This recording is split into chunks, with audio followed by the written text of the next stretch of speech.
처음부터 한 번 더 정리를 해보면 저희가 복음을 전하는 이유는 가장 간단합니다. 여러분 저희가 목적은 뭐였죠? 행복. 그렇죠. 행복입니다. 저희 신명기 한번 보실까요? 신명기 10장 13절입니다.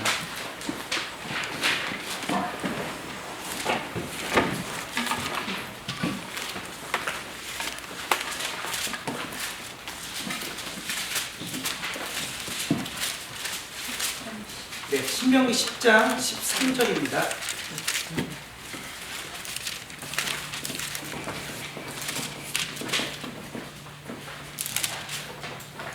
찾으셨으면 한 목소리로 함께 읽겠습니다. 하나, 둘, 셋. 내가 오늘 예가 하여 내게 명하는 여호와의 명령과 규례를 지킬 것이하느냐. 네, 하나님께서 우리에게 말씀을 주신 이유는 저희가 뭐 복음을 전한다라고 했을 때 여러 가지 이유를 많이 말할 수 있지만 저는 요즘 우리에게 가장 들어야 될 표현 중에 하나는 행복이라고 생각을 합니다. 오늘 신명기 10장 13절에도 분명히 하나님께서 이렇게 말씀하십니다. 내가 내게 명하는 여호와의 명령과 규례를 지키는 것이 곧 너에게 행복이다라고 이야기를 하십니다. 저희에게 행복도 동일합니다.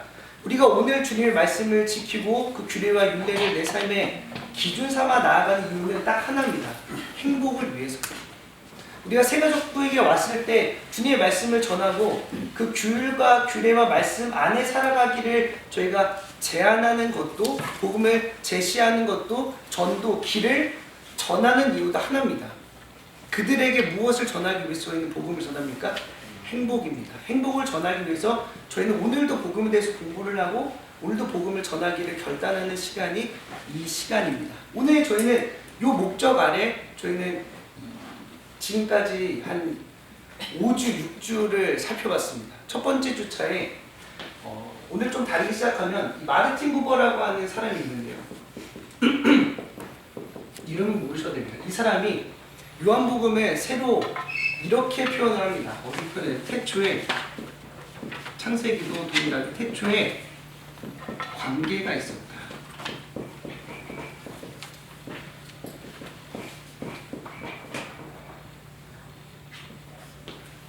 태초에 관계가 있었다.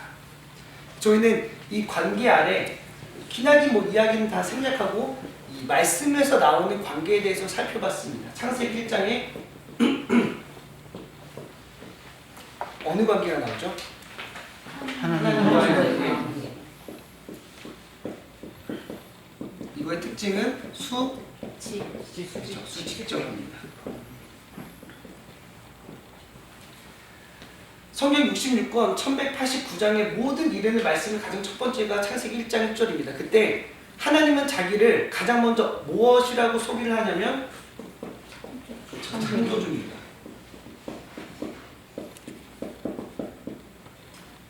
그리고 창조주에 대한 어떤 말씀의 증명들 밑에 7일 창조와 더불어 이야기를 하시는 게 창세기 1장입니다. 그때 마지막 6일째 창조를 누구를 하느냐? 그렇죠. 사람 인간을 합니다. 창세기 1장 26절입니다. 이때 창세기 1장 26절에 말미에 보시면 이 인간을 만든 이유가 뭐였죠? 그렇죠. 다스리게 하려 합니다. 다스림입니다. 주께서 만드신 모든 창조의 세계를 다스리기 위해서 인간을 만든 이게 첫 번째 관계인 창세기 1장에 나오는 관계입니다. 창세기 2장에 저희는 수평적 관계인 인간과 인간의 관계를 나오죠. 이거는 수평입니다.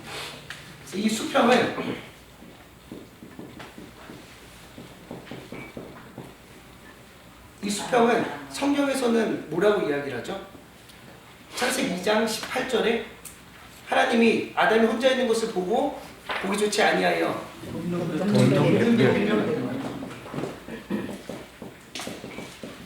창세기 2장 18절입니다. 이거에 대한 내용이 2장 19절에서 20절에 나오죠. 그 배경이 하나님이 각종 짐승을 흙으로 만드시고 흙으로 만든 짐승을 아담에게 무엇이라고 부르나 보시려고 보내셨다라고 하는 게 19절이 나옵니다. 그래서 왜 보내셨죠? 그래서 이름을 어떻게 짓나 보려고 보내셨죠. 왜 보내셨죠? 그렇죠. 다스림입니다. 왜냐하면 하나님의 일을 대신 맡은 대리자 역할로 아담을 만들었을 때 첫 번째 하나님이 하신 일은 창조였습니다. 무에서 유를 만드시는 창조를 하시고, 두 번째 하나님께서 하신 일이 이름을 붙이시는 일이었죠. 그렇게 창세기 1장 5절과 10절에 보시면 하늘을 만드시고, 그리고 물을 만드시고, 물을 바다라, 묻을 땅이라 부르시니라. 빛을 만드시니 빛을 아침이라, 그리고 빛이 없음을 밤이라, 어둠이라 부르시니라라고 하는 게 5절과 10절에 나옵니다. 하나님의 일은 첫 번째는 창조하시고, 두 번째 이름 붙이신 일인데, 내가 너에게 다스리라고 명령하신 사람을 만들었을 때 주어진 일이 첫 번째는 될 수가 없잖아요, 인간은. 그래서 무엇을 주셨습니까? 두 번째 이름을 주셨죠.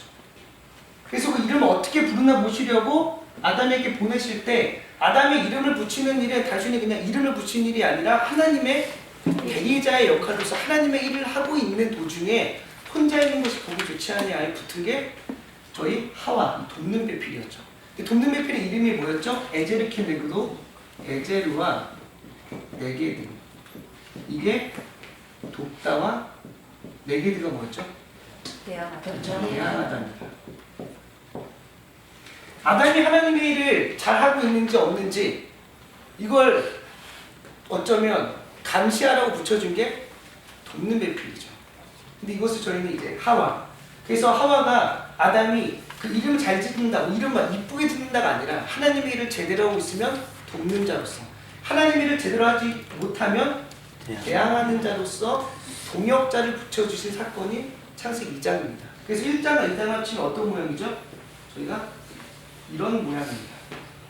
이것을 우리는 창조의 첫 질서, 샬롬이라고 합니다. 평안. 창세기 1장과 2장은 성경에서 가장 완벽한 최고의 형태의 관계를 이야기합니다. 근데 이게 어디서 깨지죠? 창세기 3장에서 깨집니다. 3장 5절에 이 수직적 관계를 부시는 사탄의 유혹이 뭐였죠? 선악과 3장 5절에 뭐라고 표현했어? 내가 너 이거 먹으면 하나님을 알고 있어. 너 이렇게 밑에서 수종들지 않아도 돼. 너 대리자로서 하지 않아도 돼. 내가 너가 이 자리에 앉으면 되잖아. 너 하나님같이 될 수 있어. 이 관계가 파괴되죠.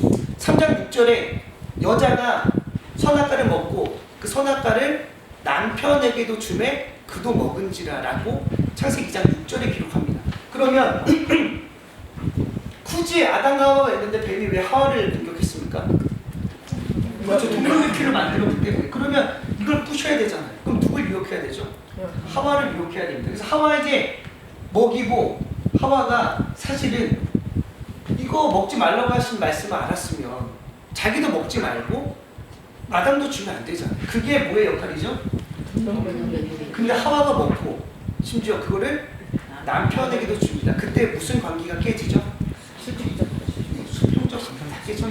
요것도 깨지고 요것도 깨지는 게 창세기 3장 이야기입니다. 그럼 창세기 4장부터의 모든 이야기는 사실 이 죄의 결과들에 관한 이야기와 더불어 이 모든 관계를 회복시키시기 위한 하나님의 역사들의 기록이 성경입니다.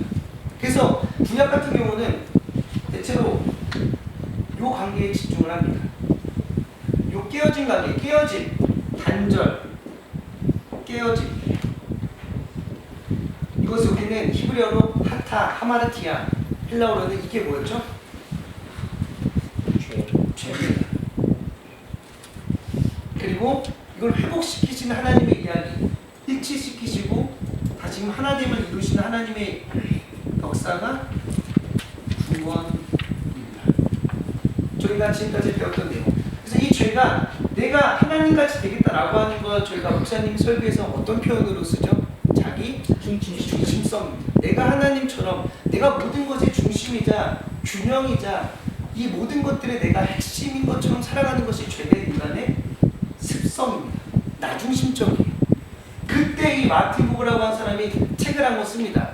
뭐냐면 나와 너라는 책이에요. 하나님의 창조 시선 나와 너의 관계입니다.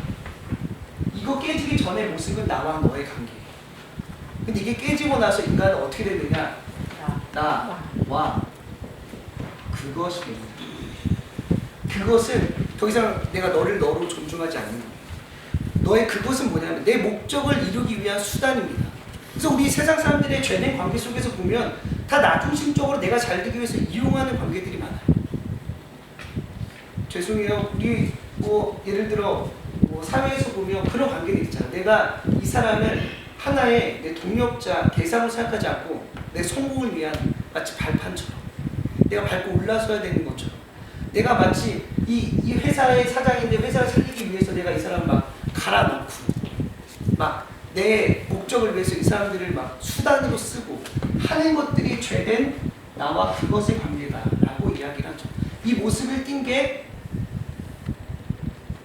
애굽의 모습입니다. 애굽이 왜 이스라엘 백성들을 내보내지 않으려고 했죠? 자신들의 고된 일들을 다 이스라엘 백성들이 하고 있었어요. 그들의 성장과 그들의 건물을 짓기 위해서 이스라엘 백성들이 무조건 필요했습니다. 근데 그걸 나가려고 하니 이스라엘 백성들과 애굽의 관계는 요 관계였습니다. 나와 그거. 그렇게 내주고 싶지 않았던 거예요. 내가 이 사람들 나가면 내 백성들이 내가 그 고된 일을 해야 되는 거예요. 그렇기 때문에 나와 그것의 관계를 부시고 그것을 다시 회복시키신 이야기가 사실 모세 오경의 이야기 중에 한 부분입니다. 그렇게 깨어진 관계를 회복하기 위해서 우리가 필요했던 것이 이 수직 관계에서 무엇이 필요했죠?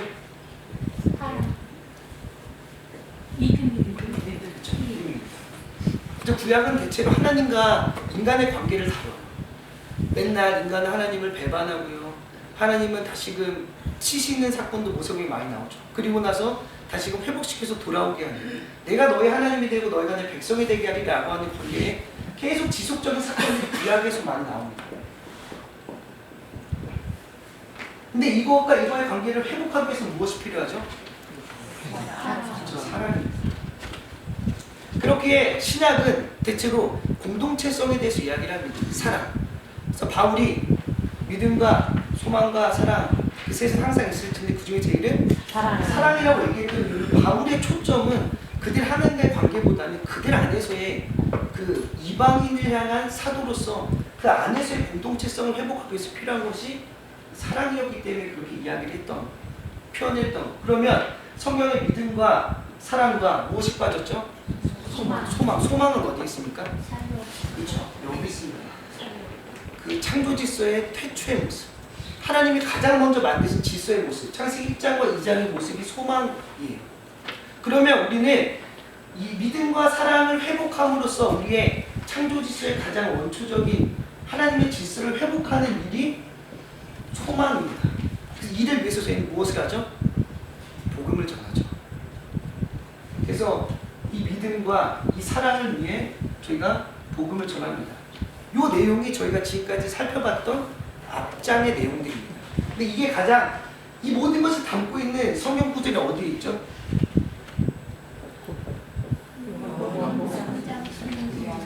하나님이 세상을 이처럼 사랑하사 독생자를 주셨으니 이들을 믿자마자 멸망하지 않고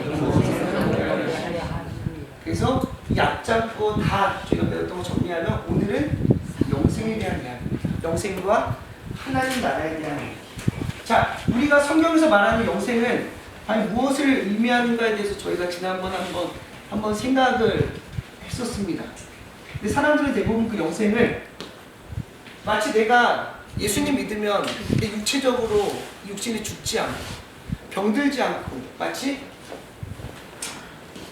영원히 사는 것처럼 생각하는 모습들이 다분히 있습니다. 그렇게 공격을 당하죠. 아, 너 예수 믿는데 뭐 이렇게 아프냐? 너 예수 믿는데 왜 너는 예를 들어 꼭 육체만이 아니더라도 너의 회사는 이렇게 어려운 거야. 너 예수 믿는데 이렇게 가정이 어려워. 라고 하는 것처럼 뭔가 가시적이고 이 물질적인 느낌의 영생을 생각하는 분들이 많습니다. 그렇기 때문에 영생은 우리가 지난번 살펴봤던 것처럼 여기에 많은 초점이 잡혀있어요. 무엇이 좋은가?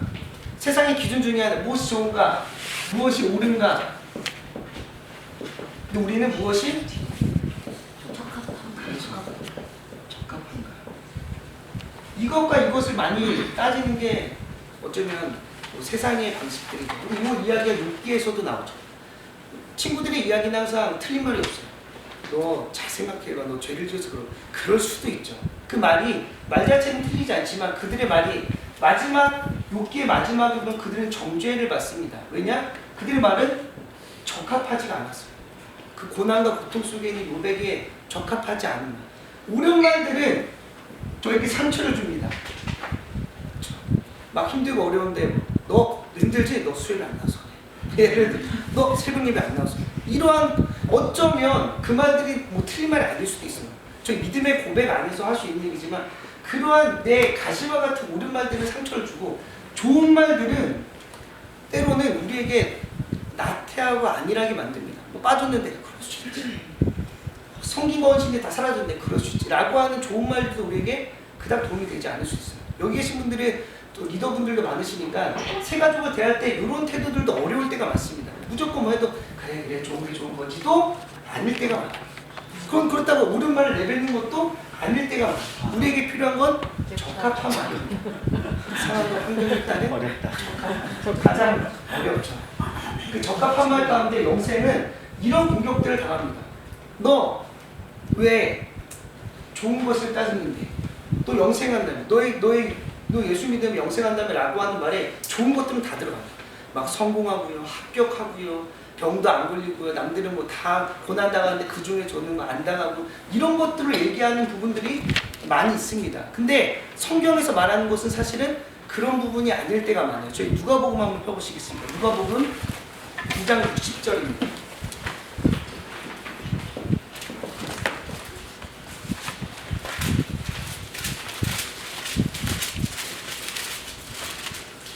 누가복음 9장 60절.